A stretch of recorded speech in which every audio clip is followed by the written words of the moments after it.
You're thinking about getting your Michigan builder's license, right? Maybe you're tired of working for someone else, or you just want to build something that's truly yours. Well, you are in the perfect place. We're about to lay out a complete, step-by-step roadmap to help you crush that Michigan contractor license exam and really take the reins of your career. And really, that's what it's all about, isn't it? This quote right here just hits the nail on the head. We're not just talking about a piece of paper. This license, it's your ticket to financial freedom, to calling your own shots, and building a future on your own terms. Okay, but let's be real. There's always a hurdle. And in this case, it's the state exam. It's kind of the big boss battle standing between you and that freedom. It might seem like a huge deal, but trust me, it is 100% doable. And that's exactly why we're here. We're going to break this whole thing down for you, from figuring out if you're eligible all the way to some secrets for exam day. We're turning this mystery into a clear, manageable checklist. So first things first, let's talk about the why. Why even go through all this trouble? Well, because the payoff is huge. Look, getting that license pays off in the real world, big time. You're not just getting a certificate, you're unlocking the power to bid on those bigger, more profitable jobs. You're basically giving yourself a shield against legal headaches, and most important of all, you get to be your own boss. All right, so we know why this is worth it. Now let's get into the how. We're going to start with the first few gates you have to pass through. These are the absolute non-negotiables. Before you can even start dreaming about the exam, you've got two major steps. First, you got to pass the state's good moral character check. Yeah, that's what it's called. It's basically a background review to make sure you've got a solid professional history. And second, you must complete 60 hours of approved pre-licensure classes. No way around that one. Now, 60 hours, I know, it sounds like a ton of time. But look how it's broken down into these easy chunks. You're going to cover all the essentials like business, project management, contracts, code, and safety. And you even get some wiggle room with electives. It's all designed to make you a well-rounded pro.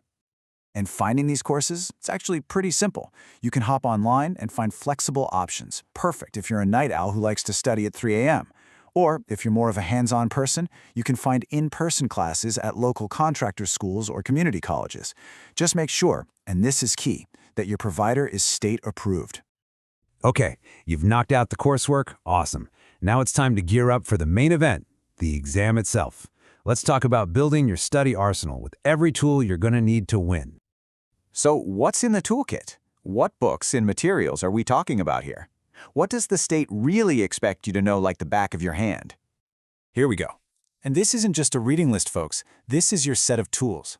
You've got the code book. That's basically your Bible. Then you have the core trade books for carpentry and some specialized stuff for masonry and roofing.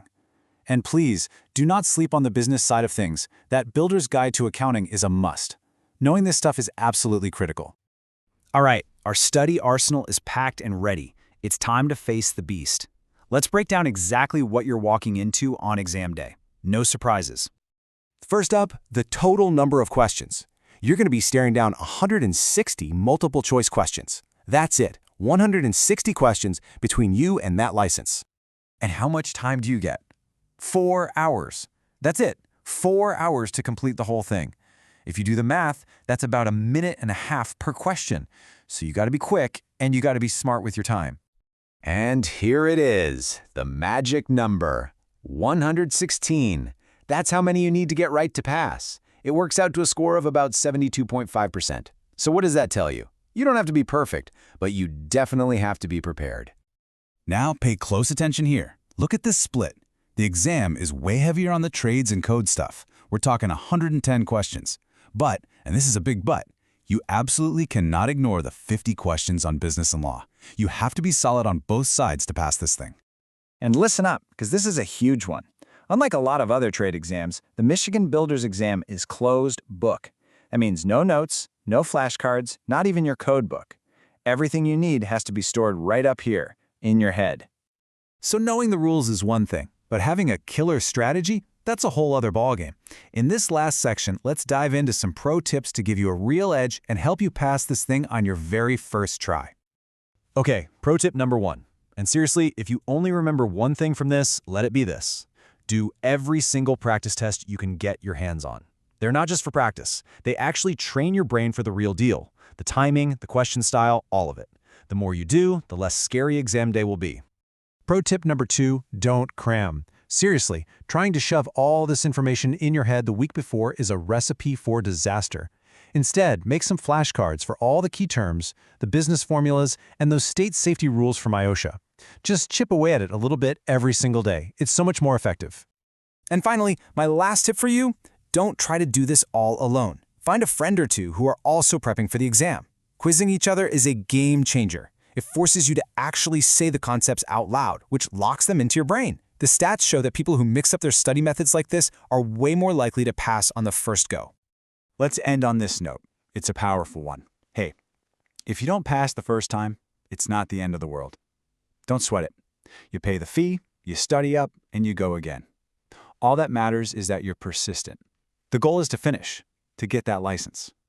Look, people pass this exam every single day. This is a process, not some impossible puzzle. You now have the entire roadmap. You know every step. So the only question left is, are you ready to get started?